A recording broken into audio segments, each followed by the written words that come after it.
Yesu apewe sifa. Tunamshukuru Mungu kwa wakati mwingine ambao ametupatia kwa ajili ya kujifunza ukuu na uwezo wake. Jina lake tukufu limidiwe sana. Ni kukaribishe katika kipindi kizuri cha kutafakari neno la Mungu. Basi tuombe. Baba yetu, jina lako litukuzwe sana. Tunahitaji Roho wako Mtakatifu aseme nasi katika kipindi hiki. Tusamee dhambi, ovu na makosa yetu. Tawala akili zetu. Tusaidie kila ambacho umekusudia kusema nasi kikaguse na kikabadilishe maisha yetu. Tunaomba na kuamini ni katika jina la Yesu Kristo. Amina. Somo letu la leo lina kichwa kinachosema kukabiliana na vitu vinavyokatisha tamaa. Kukabiliana na vitu vinavyokatisha tamaa. Ukiangalia katika dunia tunayoishi, kazini, kwenye familia, kwenye biashara, kwenye ajira, tunakutana na vitu vingi sana vinavyokatisha tamaa.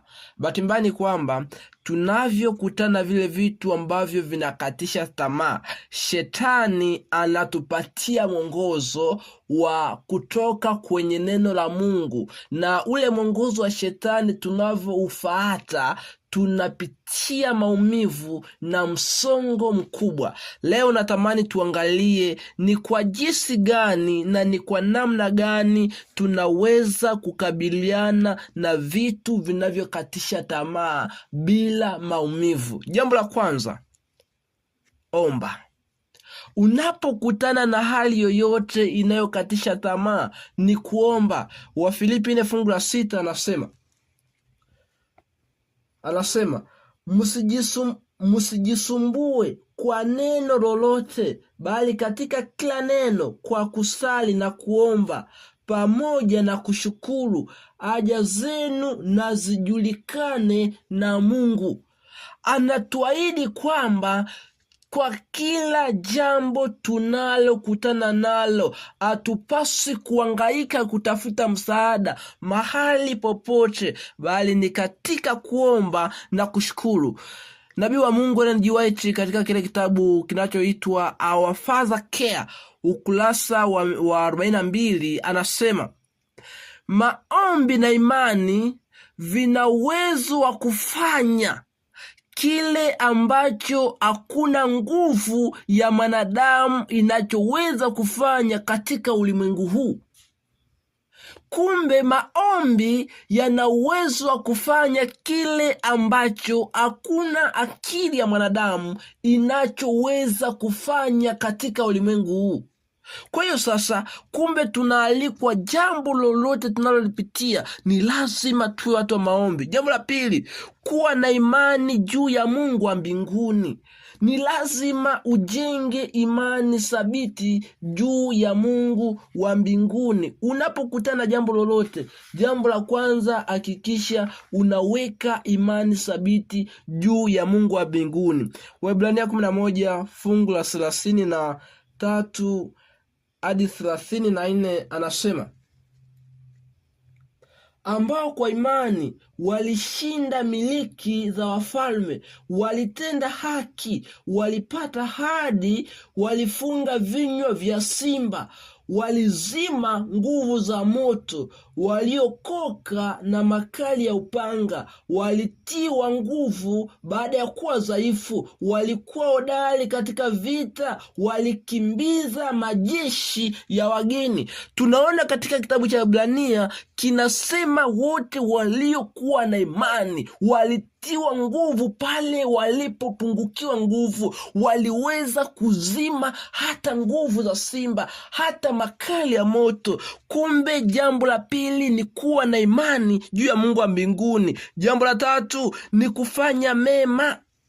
Yani hata kama auoni tumaini, wewe fanya mema kwa majirani, tembelea majirani, waombee, watie moyo, japo wewe mwenyewe hauna tumaini. Katika kitabu cha Warumi 12 ile sura 12 fungu la 21 nasema, Warumi 12 fungu la 21 nasema, usishindwe na ubaya, bali ushinde ubaya kwa wema. Yani usikae chini unatafakari kwamba ubaya umekuwaje ama tatizo umekuwaje. Anatuambia kwamba tushinde ubaya kwa wema. Yani unaweza kushinda hali ya kukata tamaa pale utakapoamua kutenda mema tu. Jambo la 4, kuwa na upendo.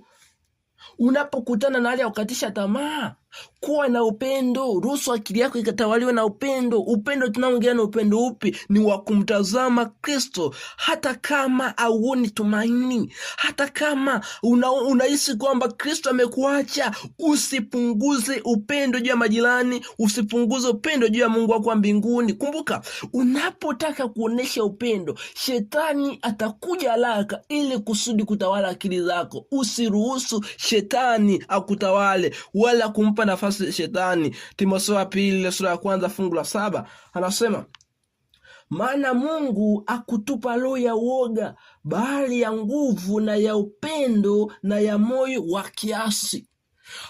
Mungu hakumpa mwanadamu yoyote roho ya oga, ila alimpatia roho ya nguvu, ya upendo na kiasi.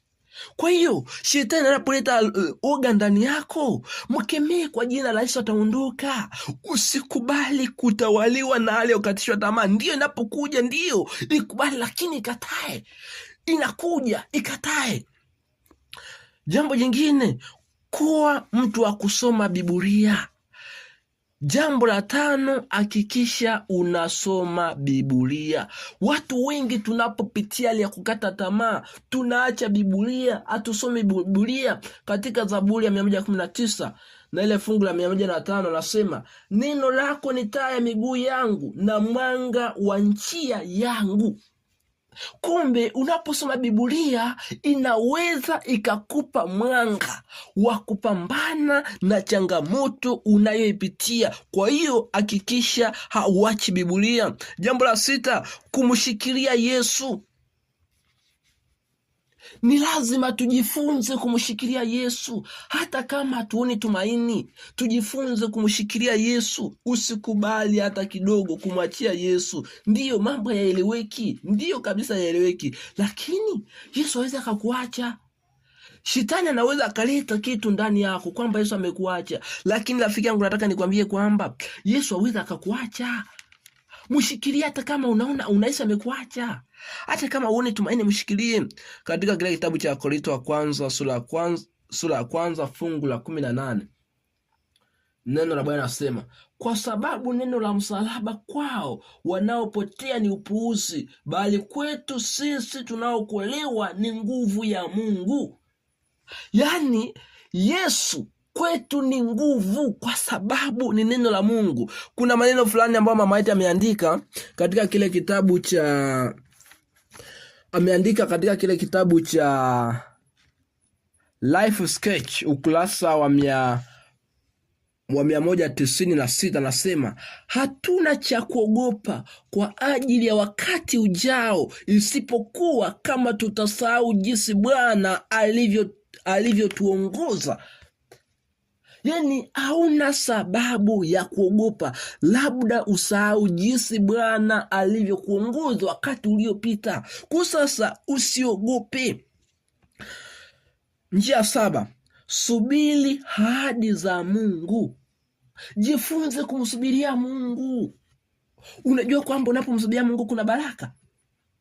Zaburi 27 fungu la 13 hadi 18 nasema, naamini ya kuwa nitaona wema wa Bwana katika nchi ya walio hai. Umgoje Bwana, uwe udali, upige moyo konde. Naam, umgoje Bwana.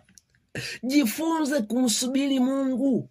Pale unapohisi Mungu amechelewa, jifunze kumsubiri. Omba Roho Mtakatifu akupatie uvumilivu. Muombe Mungu akupatie hekima kumsubiria. Ni wakati ambao ukuruhusu imani yako kumshikilia Mungu. Katika kile kitabu cha Kristo Object Lesson ukurasa wa 146 na ile peji na ile paragraph yana nasema, zungumza na utende kana kwamba imani yako haina kikomo. Bwana ni tajiri wa rasilimali, anamiliki dunia. Tazama mbinguni kwa imani, tazama kwake yeye aliye na nuru na nguvu na ufanisi.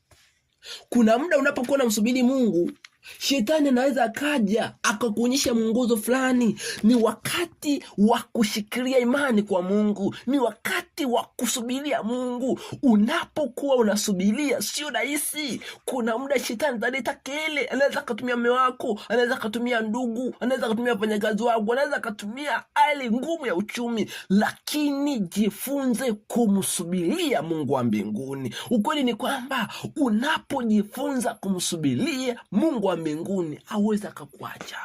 Wanadamu tunaweza kukuacha, lakini Mungu hakuachi. Hebu jifunze kumshikilia Mungu, jifunze kutembea katika njia za Mungu. Unapokutana na hali ya kukatisha tamaa, mara nyingi shetani naye anakuja na njia.